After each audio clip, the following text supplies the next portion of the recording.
Berfirmanlah, berfirmanlah dan berfirmanlah Tuhan.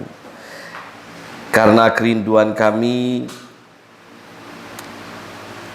lebih dari sekedar menikmati sabda firman Tuhan, kami pun rindu dibentuk oleh sabda firman-Mu.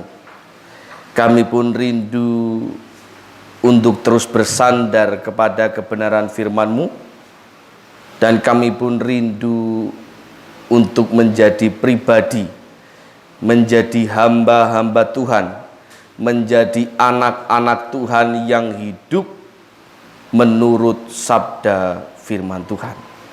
Sebab itu Tuhan, kami menyerahkan waktu kami selama beberapa menit ke depan. Bila kiranya Tuhan sungguh-sungguh memberkati kami dengan firman-Mu, memberkati hati dan pikiran kami, memberkati telinga kami, mata kami, supaya tertuju hanya dalam kebenaran firman-Mu saja. Sehingga tidak ada satupun berkat yang terlewatkan dan apalagi tersia-siakan. Semua menegur, semua menguatkan, dan semua menuntun kami ke dalam jalan yang Tuhan kehendaki. Hamba-Mu yang jauh dari sempurna ini Tuhan, menyerahkan diri di hadapan Tuhan. Pakailah Tuhan menurut kehendak dan rencana Tuhan. Dan biarlah setiap tutur kata yang terucap semua berasal dari Tuhan dan kembali menjadi kemuliaan nama Tuhan. Sempurnakanlah segala sesuatunya Tuhan, sebab hamba-Mu ini tidaklah sempurna.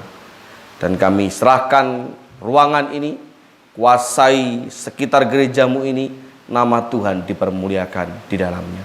Terima kasih Tuhan, dalam nama-Mu Tuhan kami Yesus Kristus, Tuhan dan Juru Selamat kami yang hidup, kami berdoa dan mengucap syukur. Amin. Silakan duduk kembali. Shalom. Shalom. Shalom. Pagah ya. Anjek. Sehat. Puji Tuhan. Minggu ketiga loh ini.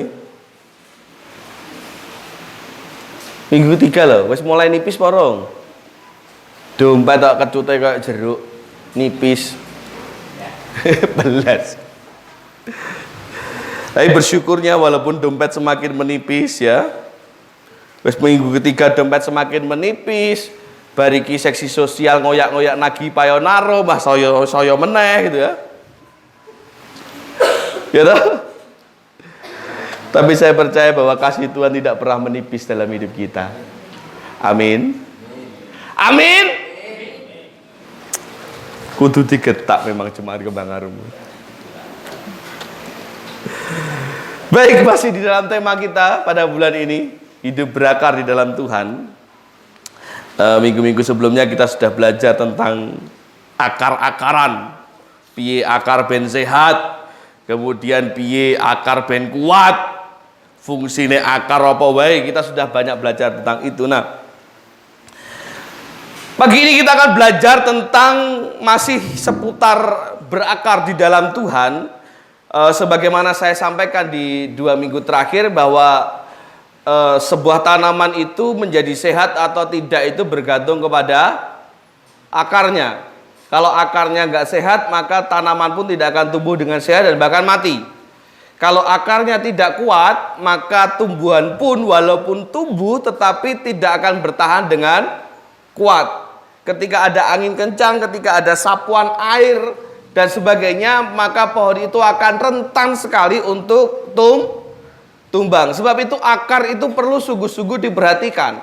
Nah, oleh sebab itu perlu juga kita perhatikan baik di dalam menanam sebuah tanaman ataupun di dalam akar iman kita perlu diperhatikan apakah kira-kira ada penyakit di dalam akar itu. Supaya kita sungguh-sungguh bisa memastikan bahwa tumbuhan yang akan tumbuh di atasnya benar-benar sehat dan pada akhirnya berbuah. Maka kita perlu koreksi. Apakah akarnya berpenyakit atau tidak? Saya punya tanaman, Anda pasti tahu. Ketika nyiram tanaman, pasti sekalian saya cek. Kira-kira ada sukete atau tidak? Kalau ada sukete tak cabuti, lek ono lumute tak keroki. Karena apa? Kalau ibarat itu namanya apa? Gulma ya. Gitu? Hama tanaman itu namanya gulma toh. Kalau saya tidak salah lah ya, kudune ora salah. Apa sih Fra namanya? Hama tanaman. Kok sekolah pora?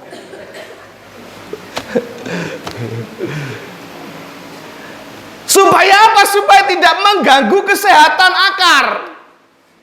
Karena kalau sampai ada penyakit yang mengganggu akar, maka ya nyun sewu, selesai. Kalaupun tidak mati, minimal akar itu tidak bisa tumbuh dengan sehat, tidak bisa tumbuh dengan baik. Sebab itu mari kita sama-sama perhatikan apa yang dapat menjadi penghambat pertumbuhan kita. Apa yang dapat membusukkan akar iman kita. Kita akan belajar bersama-sama, namun sebelumnya kita akan buka terlebih dahulu dalam kitab 1 Petrus. Surat Petrus yang pertama, pasalnya yang kedua, ayat yang pertama sampai dengan yang ketiga. 1 Petrus pasal 2 ayat 1 sampai 3. Bon? Bisa disimak di Alkitab masing-masing, di HP masing-masing, dan di layar LCD, proyektor. Saya akan bacakan untuk panjenengan, kita simak bersama-sama. Karena itu buanglah segala kejahatan, segala tipu muslihat, dan segala macam kemunafikan, kedengkian, dan fitnah. Dan jadilah sama seperti bayi yang baru lahir, yang selalu ingin akan air susu yang murni dan yang rohani, supaya olehnya kamu bertumbuh dan beroleh keselamatan, jika kamu benar-benar telah mengecap kebaikan. Pertanyaan saya yang pertama sebelum melanjutkan firman Tuhan ini penting untuk dijawab. Siapa di sini yang tidak pernah merasakan kebaikan Tuhan? Angkat tangan. Siapa yang tidak pernah merasakan kebaikan Tuhan? Semuanya pernah? Semuanya pernah? Siapa yang tidak pernah merasa aibnya, dosanya ditutup oleh Tuhan? Ada? Ada? Semua orang itu berdosa. Bahkan mungkin sampai hari ini. Namun bedone enek sing konangan, enek sing ora. Yang belum konangan, bersyukurlah aib Anda masih ditutup oleh Tuhan. Maka jangan ngenyek orang lain yang sedang konangan. Mungkin saja suatu saat giliran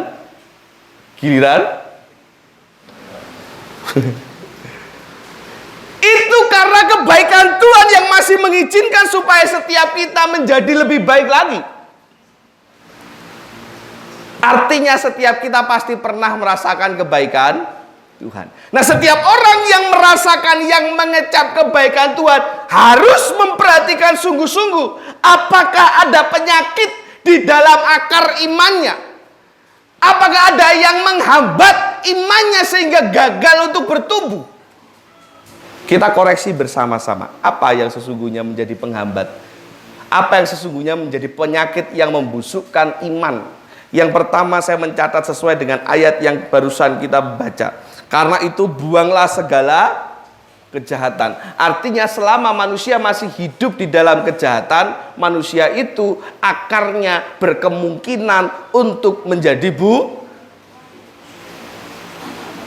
penyakit yang pertama adalah segala macam bentuk kejahatan. Contohnya apa? Contohnya apa? Satu. Apa deh Vera? Mencuri. Dua. Hah? Apa Bu Yuni? Membunuh. Tiga. 5 aja ayo. Bohong. Wah mantap. 4. Dor, ayo. Kurang loro loh. 4. Bagi Gak iso jawab apa saking rak tau nglakoni dosa sampai ora ngerti jenis dosa. Apa Pak Batiar? Ngap? Nah itu berbohong, memfitnah. 4, 5. Ayo 5. Presiden itu hadiah loh kok. Apa? Hendak bercakap-cakap. Oh, tidak berdoa. Betul. Sebagian dari jenengan menjawab bahwa segala macam bentuk dosa itu ya mencuri, ya membunuh gitu. Tetapi saya senang ada yang akhirnya menjawab berbohong, memfitnah, tidak berdoa, yang artinya berkaitan dengan perkataan. Karena banyak orang yang menafsirkan bahwa dosa itu hanya sekedar perbuatan. Ya mencuri, ya membunuh, ya memukul, ya apa meneh? Ngapus itu kan dari perkataan sumbernya. Tapi tidak banyak orang yang sadar bahwa perkataannya seringkali menimbulkan dosa. Sebab kejahatan tidak hanya berupa tindakan. Sebagaimana kita tahu berbagai macam tindak kejahatan. Tetapi kejahatan yang seringkali tidak sadar kita lakukan adalah kejahatan yang terjadi karena perkataan kita. Kejahatan yang seringkali terucap namun kita nggak sadar. Ngenyek, ngece, menghina. Dosa ada. Dosa ada. Simpel-simpel saja. Merendahkan. Atase wong kere wae apa ya iso nyekolahane anake. Merendahkan. Iso apa? Apa bagus? Itu kanggo wong sing ngerti.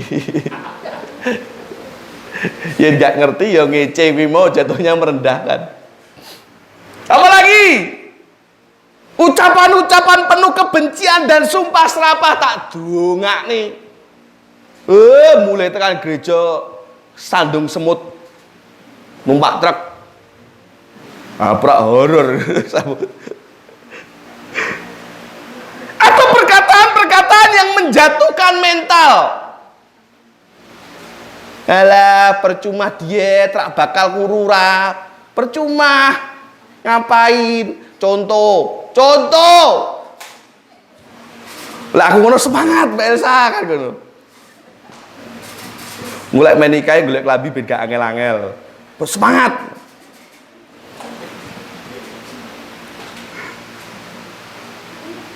Ya mau gemuk mau kurus emang apa? Emang melu ngasih makan. Tapi kadang kan orang kan omongannya itu kan jahat banget ya. Yang seringkali entah dia sadari atau tidak, tapi akeh-akeh orang sadar itu menyakiti loh. Iya toh? Bocah kok kurumen, toh Fafa. Diopeni bapakmu pora jane.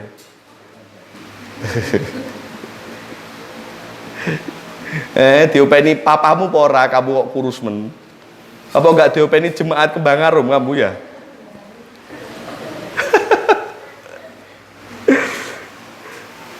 Dan segala macam bentuk ucapan yang menyakiti hati orang lain. Saya pernah katakan orang Kristen itu tidak boleh jahat, termasuk ngomong sing ora enak yang menyakiti hati orang lain. Tidak boleh. Setiap tutur kata harus dijaga. Enggak yang harus sopan, munduk-munduk, basa Jawa, kromo inggil, itu saya nyerah. Saya pun tidak sanggup. Ada banyak kalimat yang sebelum saya ucapkan baik di khotbah ataupun di kehidupan nyata tak cross check dulu ke Pak Tuk. Bener gak Bako kayak gini? Bener lah, bener tak omongin lah orang ya boten. Karena saya tidak menguasai. Bukan soal sopannya adalah bahasa Jawa, mesake wong nias le itu carane penilaiannya. Ya toh, omongannya tidak menyakiti itu harus kromo inggil Pak, mesake wong nias. Ayo uripe kebak dosa gara-gara iso kromo. Ya toh? Bukan soal itu. Tetapi apakah perkataanmu menimbulkan sakit hati ke orang lain, ke saudaramu, ke siapapun yang kau temui? Itu yang perlu kita perbaiki. Segala macam bentuk kejahatan itu termasuk perkataan yang menyakiti hati orang lain, dan itu tidak boleh, karena itu yang akan membusukkan iman kita. Kebiasaan ngomong sing ora apik, kebiasaan mengomentari orang lain dikurangi, syukur-syukur dihilangi. Anggrene wong lewat dikomentari, anggrene wong lewat dikomentari. Hati-hati.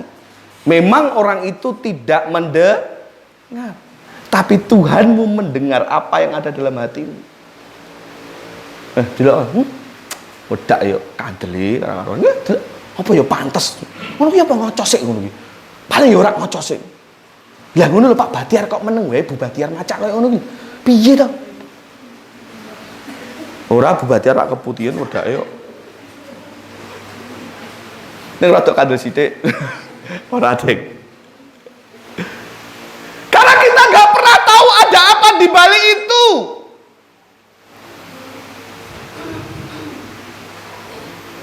Lebih sering kita mendahulukan komentar dhisik, ngerti belakangan. Ora ngerti pun ora pateken.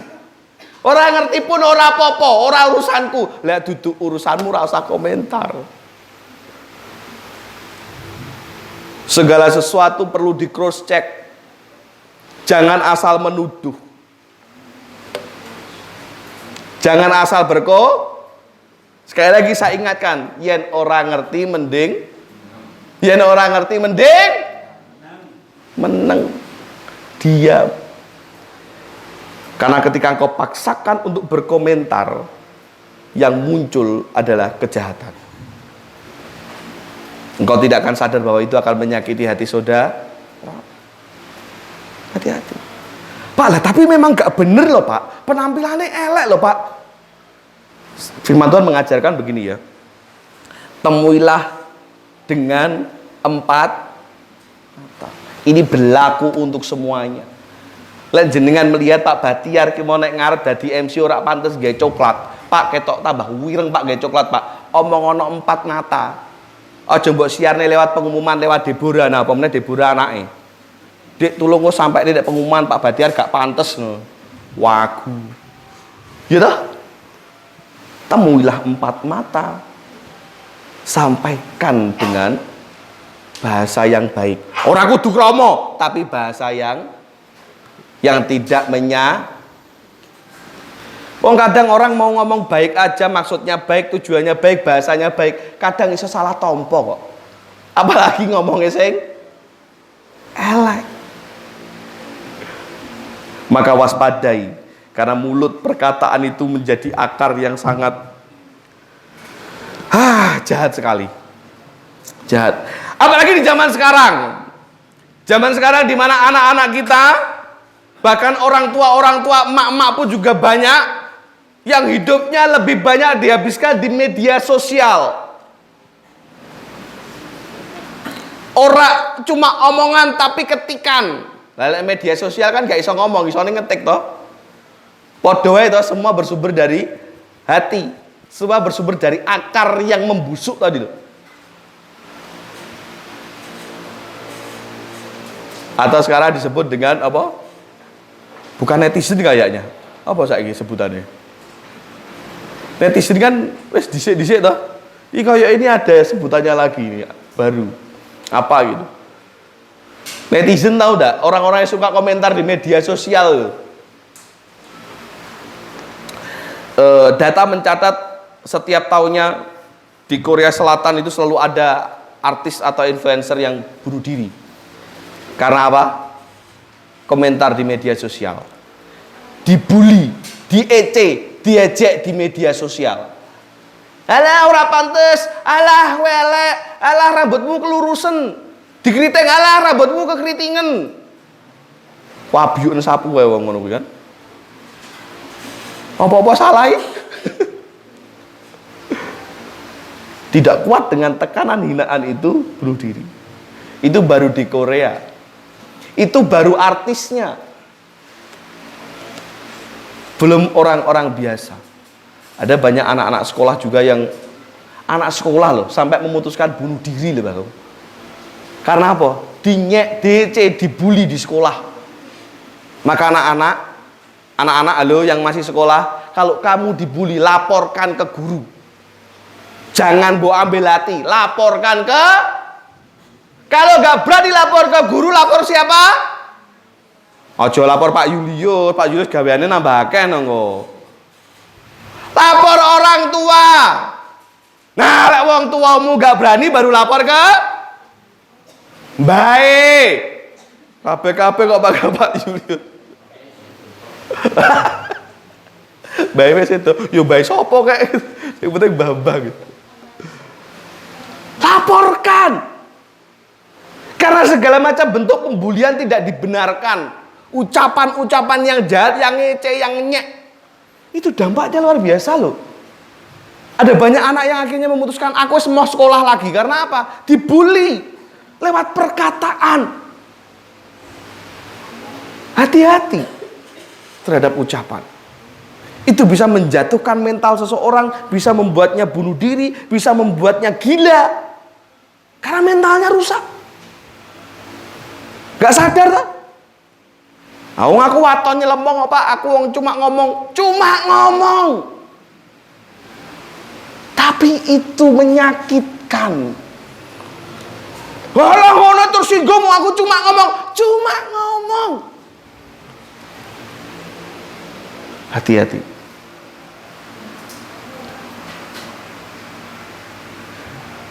Jadi oleh sebab itu jaga ucapanmu, jaga perkataanmu supaya tidak berdampak kepada busuknya keimananmu.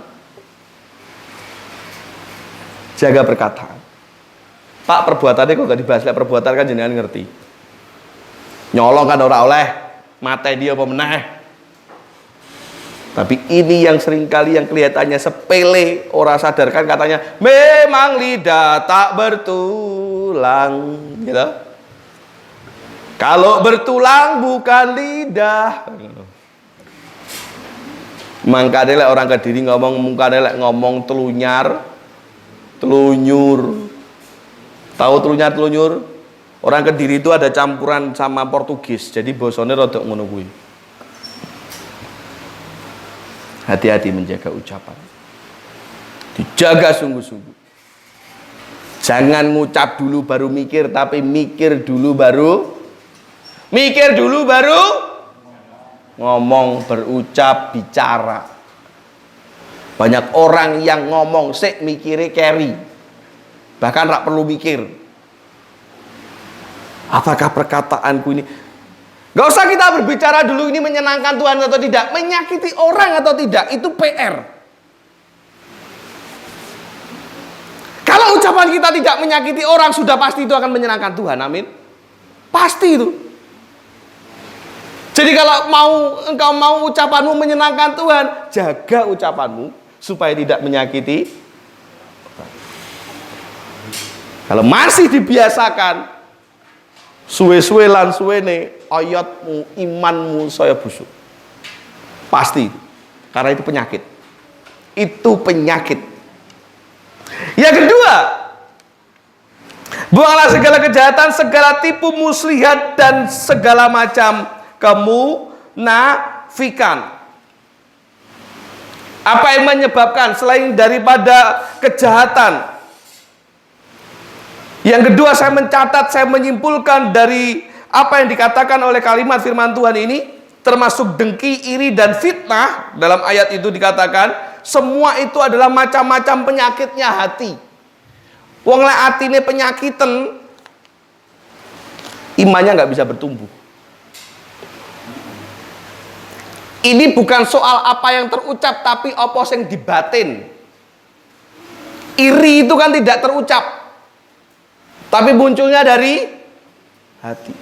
Kemunafikan, munafik, di depan orang A, di belakangnya menghina. Itu munafik. Itu sumbernya dari mana? Hati. Segala tipu muslihat, segala niat untuk membohongi, munculnya dari mana? Hati. Fitnah, dusta dan sebagainya. Munculnya dari mana?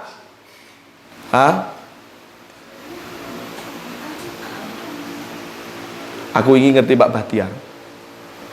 Goncengan. Wah.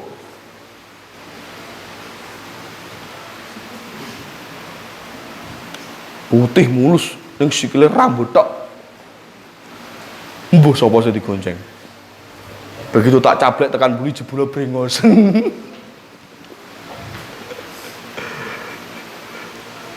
Sangat mudah orang untuk memfitnah. Sangat mudah orang untuk menyampaikan saksi dusta. Dasarnya karena apa? Atine penyakitan. Wong lek wis ora seneng. Orang kalau sudah tidak suka dengan orang lain, bagaimanapun caranya, Pak Tuk kudu elek. Karena aku gak seneng Pak Tuk. Kuwi jenenge atine penyakitan. Mbah apa pun tak elek-elek. Ora ketok elek, tak goleki eleke. Tak goleki elek ora nemu, tak gawe dhewe eleke. Lho gitu kan? Itu orang penyakit hati.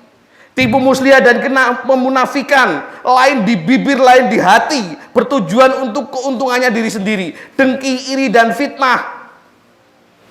Iri dan dengki itu biasanya ujungnya fitnah. Lewat kadung iri biasanya menfitnah. Di dunia pekerjaan sering kali terjadi seperti itu. Iri, koncone naik jabatan kok dia ndak. Bukannya berusaha maksimal meningkatkan kapasitas diri, malah menfitnah. Supaya apa? Supaya temannya jatuh dan dia yang naik. Penyakit hati ini loro. Iya toh? Hati-hati kalau tidak waspada, maka itu akan membusukkan imanmu. Amsal 4 ayat 23 berkata, jagalah hatimu dengan segala kewaspadaan, karena dari situlah terpancar kehidupan. Jagalah hatimu dengan segala kewaspadaan, karena dari situlah terpancar kehidupan. Amsal 4 ayat 23. Atine dijogo tenanan ben ora loro ati. Loro ati bukan karena tersakiti, tapi loro atine. Bukan karena disakiti ya, bukan karena putus cinta ya. Anak muda sejak pacaran, tapi loro atine. Sehingga apapun yang keluar, baik ucapan, perbuatan, atau apapun juga itu, lek wis atine loro atine. Alah, apapun itu kalimatnya. Ya, kalau hatinya sudah berpenyakit, nah itu yang benar. Elek kabeh yang keluar. Karena dari situlah terpancar kehidupan, dari hati terpancar kehidupan. Maka jangan biarkan hatimu berpenyakit. Sebab itu penting bagi kita untuk menjaga hati dari berbagai macam penyakit hati. Banyak orang yang pada akhirnya menghancurkan hidupnya sendiri karena penyakit hati. Berapa orang yang akhirnya terjebak pinjol, meruntuhkan rumah tangga karena apa? Iri. Koncoku iso tuku tas kok aku gak iso, utang. Tonggoku tuku kulkas sih, masa dhewe ra iso, utang. Jadi makmur apa mboten? Diuber-uber pinjol, ditelepon sana sini, tanggane sing ora ngerti apa-apa diteleponi, dulure sing ora ngerti apa-apa diteleponi. Atimu penyakitan itu. Gengsi dengan orang lain, itu dasarnya iri itu tadi. Jadi apa aja? Berapa orang yang akhirnya berujung sakit secara fisik bahkan mental karena sakit hati dengan orang lain. Hati-hati. Jadi perlu diwaspadai bahwa penyakit-penyakit hati ini bisa merusak kenyamanan dan kedamaian diri sendiri. Sebab itu jangan pelihara penyakit hati. Kanjeng dengan berdoa kepada Tuhan Yesus Kristus kan pengennya Tuhan berikanlah hatiku atau hidupku damai sejahtera, betul loh? Saya pun kalau mendoakan juga selalu saya akhiri dengan itu. Supaya ketika kita bangun pagi, kita dibangunkan dengan sukacita yang baru, berkat yang baru, dan damai sejahtera yang Piye uripmu meh damai sejahtera lek penyakit atimu ora mari-mari. Nah, sembarang kan digawe dhewe, semua kan dibuat sendiri. Bar didongakne pendetane, bar didongakne kancane jemaat liyane, esuk-esuk tangi turu nyawang tanggane montore anyar, bingung. Ha piye? Heh? Anyar Lah aku dari tanggane ya tumbas dhewe no, ngono lho. Pelit men Pak, ben no. Hati-hati. Hati-hati. Jaga hati ya. Urip kuwi ra kena meri. Hidup itu tidak bergantung kepada iri hati. Ojo pinginan, ojo gumunan. Ya. Memiliki keinginan itu adalah hal yang manusiawi dan boleh dan sah. Tetapi lek pengenan sidik-sidik pengen, kancane duwe apa pengen, tanggane duwe apa pengen. Nah itu hati-hati, penyakit hati. Ya dah. Ya dah. Anake kae kok pinter, manut kok anakku ra ya. Ameh tak ejone Kinder Joy ning ngene Alfamart ya ra iso. Tak tukar tambah ya ra iso. Isone nganggo anu. Coklat Silver Queen. Nah, iso Sifra. Nanti tak tukar di Alfamart ya. Kenapa kamu malah seneng gitu? Hati-hati. Ya syukuri saja. Piye caranya Pak ben gak berpenyakit hati? Syukuri apapun yang kau miliki. Perbanyak bersyukur. Bersyukur itu tuh obat segala macam penyakit hati. Tenang. Bersyukur itu obat segala macam penyakit hati. Bahkan bukan tidak mungkin bersyukur, perbanyak bersyukur supaya sakit fisikmu pun sembuh. Sebagian besar manusia loro, sakit fisik karena apa? Atine sakit. Mbah punya pikiran, mbah punya perasaan yang gak enak, mbah apa, atine sakit. Makanya perbanyak bersyukur sik terus kan iki mau kan temanya tentang bersyukur. Wong lek bersyukur ya pasti akan berdoa. Orang kalau bersyukur pasti berdoa. Tapi ada Pak orang yang berdoa tapi gak bersyukur? Orang yang berdoa belum tentu bersyukur, tapi orang yang bersyukur sudah pasti akan berdoa. Pasti itu. Ada Anda di sini yang ketika mengucap syukur gak berdoa? Ada. Untuk hadiah 1.000, untuk hadiah 1.000 terus jenengan nggak berdoa ada. Berarti nggak bersyukur. Minimal menyebut dalam hati puji Tuhan, nah itu. Pasti akan berdoa, pasti akan mengucap terima kasih kepada Tuhan. Tapi orang yang berdoa apakah sudah tentu mengucap syukur? Urung karuan. Wong dungane mung apa Mbah Kung kalimatnya? Mung lamise lambe, dungane mung sekedar ucapan tidak sampai hati. Apanya yang mengucap syukur? Perbanyak mengucap syukur supaya penyakit hatimu yang ketiga. Dan jadilah sama seperti bayi yang baru lahir yang selalu ingin akan air susu yang murni dan yang rohani supaya olehnya kamu bertumbuh dan beroleh keselamatan. Jadilah seperti bayi yang selalu menginginkan, selalu merindukan air susu yang murni dan yang rohani. Loh Pak, maksudnya piye Pak? Kalau kata Paulus kan jangan susu terus. Kalau kata sekarang bukan kata emak-emak, kata anak-anak.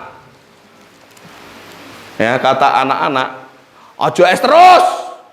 Ya mah ya. Ibu saya itu es terus. Anggerane orang buat es bingung. Wes didelik-delik nih ngerti we. Es terus. Lek zamanku cilik ibuku saya ngono, es terus ngono mungkin ya. Saiki genti syukur tak bales kan ngono. terus. Kalau kata Paulus, apa fitnah meneh? Kalau kata Paulus, Pak, kan Paulus berkata jangan susu terus, sekali-kali makanlah makanan yang keras. Lah model kayak saya ya repot no. Wong untuku digo makan wae ra iso kok makanan yang keras piye? Makan Indomie wae tak kunyah pakai untuk depan 2-3 kunyahan, tak telen kok. Awang kesenggol lorone ra karuan untuku. Awang iki ngomong ya karo ngempet mulai cenut-cenut. Artinya makanan keras itu apa? Menelan kerasnya kehidupan, teguran-teguran yang keras itu kata Paulus.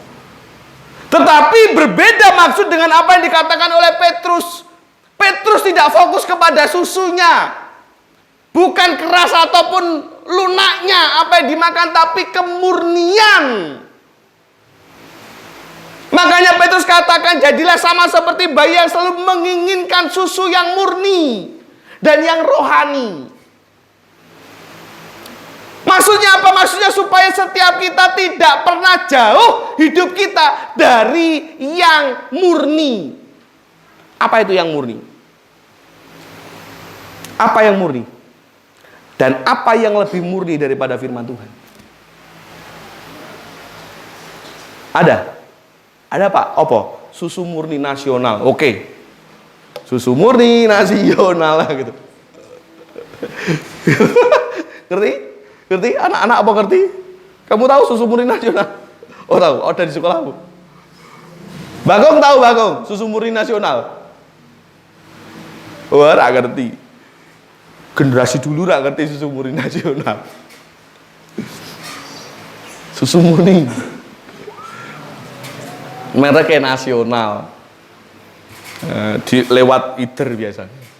Mereknya nasional. Apa yang lebih murni dari firman Tuhan? Susu murni nasional. Salah. Kemurnian firman Tuhan ini terjaga sampai hari ini. Tidak ada yang salah dari firman Tuhan. Tidak seperti yang difitnahkan orang-orang bahwa Alkitabnya orang Kristen banyak yang diubah. Tidak. Mana yang diubah?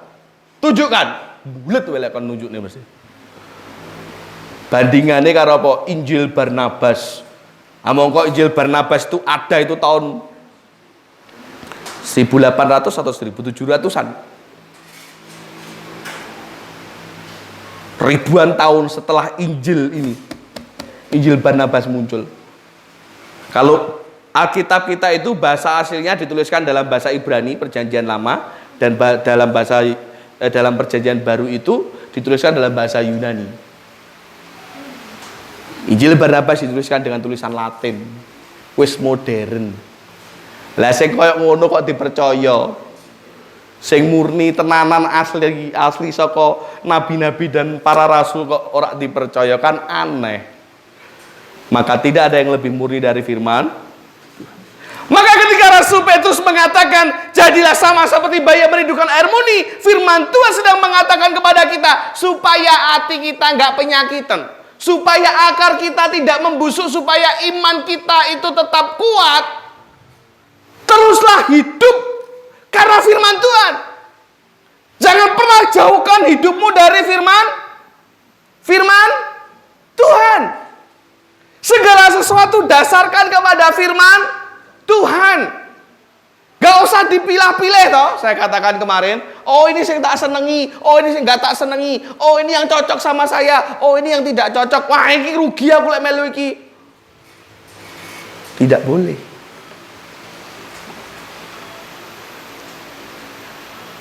Yang Tuhan katakan tidak, maka kita tidak boleh melakukan. Yang Tuhan katakan harus, maka kita harus melakukan.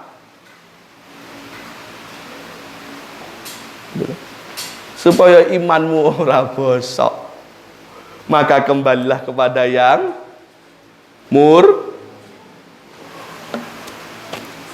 Oke. Supaya pertumbuhan kita tidak terhambat, supaya iman kita tetap mengakar dan sehat dan tidak busuk, maka kita harus kembali kepada firman Tuhan. Hidup berdasarkan dan bergantung kepada firman Tuhan. Artinya bahwa setiap kita diminta untuk terus hidup dan bergantung kepada kemurnian firman Tuhan. Pertanyaan Pendeta Nixon beberapa bulan lalu dalam khotbah tukar mingbar. Wis terjawab, Rong. Mau tak tekokne saiki kira-kira iso jawab menapa mboten? Kira-kira wis iso jawab apa durung? Loh. Lebar iki mau ulang tahun nih, 19 tahun nih. Siapa yang setiap hari membaca satu kitab? Wah, kaken Pak. Oke, satu pasal. Itu toh pertanyaan Pendeta Nixon itu toh? Ingat apa mboten? Siapa yang satu hari dalam satu hari membaca satu pasal? Angkat tangan. Pak, aku nggak sombong. Iki orang masalah sombong, pura sombong. Aku tanya. Ada apa mboten? Apa jian? Satu perikop. Satu perikop itu satu judul. Dalam satu pasal biasanya ada 3, 4, 5 sampai banyak judul. Ada. Satu hari satu perikop. Loh, udah ada. Guya-guyu delok ya apa napa ayo. Ayo, maca apa ora ayo. Ana sing kipas-kipas barang. Gaya-gaya gak krungu ayo. Maca nek. Ora ajeki berarti jarang-jarang, kadang maca kadang boten. Lebih tepatnya pas dina Rebo jam doa, Jumat PA, karo Minggu ibadah.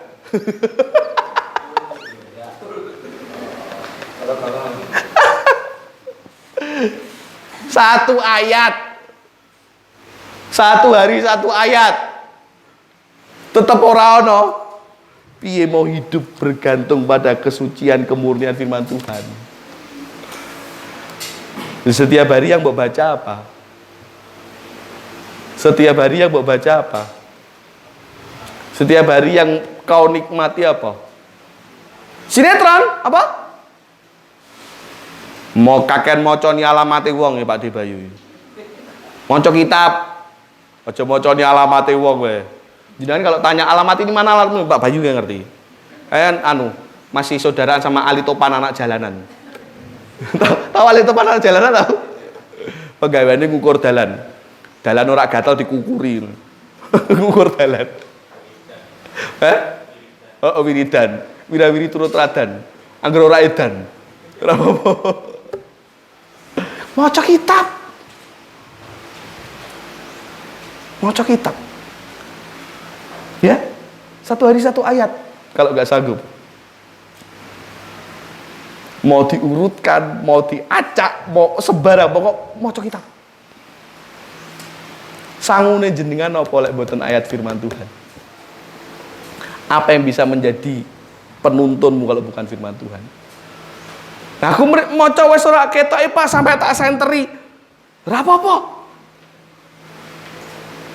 Tuhan tidak melihat, Suripto karena mocomu nganggo senter, ora tak tompo, ora. Ndak. Gitu? Moco kita. Ambil kerja, kalau pas lagi nggak ada kerjaan, atau kerjaan lagi pas nggak rame. Sekarang kan juga sudah canggih. Di HP ya bisa diinstali kitab. Baca, mudeng rak mudeng baca saja dulu. Ya. Mudeng rak mudeng baca aja dulu. Sasi ngarep tak tekoni menang. Sing maca kitab tak kei hadiah. Hadiah apa rahasia? Alah paling coklat, ya ben to sing penting hadiah. Iso kuku yo duwe ku coklat tok, wong aku dulure sing duwe pabrik coklat pengene. Nek kan ora. Ya, ingat, hati-hati. Segala macam bentuk kejahatan, terlebih yang seringkali tidak kita sadari, ucapan-ucapan kita itu. Termasuk juga segala macam bentuk penyakit hati, dan ketika kita hidup jauh dari kemurnian firman Tuhan, itu bisa membusukkan iman kita. Maka kalau engkau mau berakar kuat di dalam Tuhan, kalau engkau mau hidupmu bertumbuh dan bahkan berbuah, hati-hati. Jaga tutur kata kita, jaga lisan kita, jaga perbuatan kita supaya jauh dari dosa.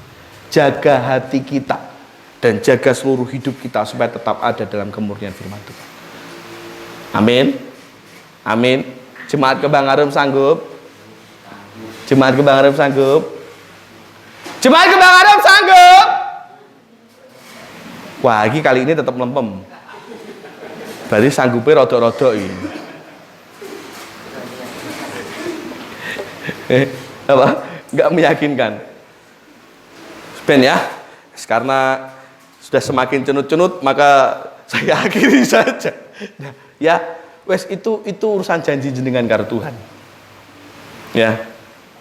Tapi kalau saya boleh mengajak, mendorong, menghimbau, harus sanggup. Kalau engkau mau bertumbuh dan berbuah, jangan salahkan Tuhan, jangan salahkan siapapun kalau pohonmu tidak berbuah. Karena apa? Engkau yang tidak mau menjaga akarmu tetap sehat. Engkau yang membiarkan akarmu dipenuhi dan dirusak oleh penyakit-penyakit tadi. Jadi jangan salahkan siapa-siapa. Gitu. Kan banyak orang gitu. Dia yang berbuat tapi orang lain yang suruh bertanggung jawab. Tidak bisa. Pagi ini firman Tuhan sudah mengingatkan kita. Semua tergantung kita. Tuhan memberkati kita semuanya. Kita akan duduk kepala dan berdoa. Bapa kami di surga, terima kasih Tuhan. Hamba-Mu sudah selesai berbicara. Dan biarlah Roh Kudus-Mu yang menuntun, membuka hati dan pikiran kami, untuk kami dapat melakukan apa yang menjadi kehendak firman Tuhan. Susah, iya. Berat, pasti. Tapi di dalam nama Tuhan Yesus Kristus pagi ini kami memohon penyertaan daripada Tuhan, supaya Tuhan memampukan kami. Seberat apapun, mampukan kami Tuhan untuk berkomitmen hidup sesuai dengan firman Tuhan. Terima kasih Tuhan, segala macam hal yang tidak sempurna, segala macam hal yang menyakitkan, segala hal yang tidak berkenan bagi Tuhan, terlebih dari apa yang hamba-Mu sampaikan pagi ini. Roh Kudus-Mu yang menyempurnakan di dalam hidup dan hati serta pikiran setiap mereka yang mendengarkan firman Tuhan ini. Terima kasih Tuhan, di dalam nama-Mu Tuhan Yesus Kristus kami berdoa dan mengucap syukur.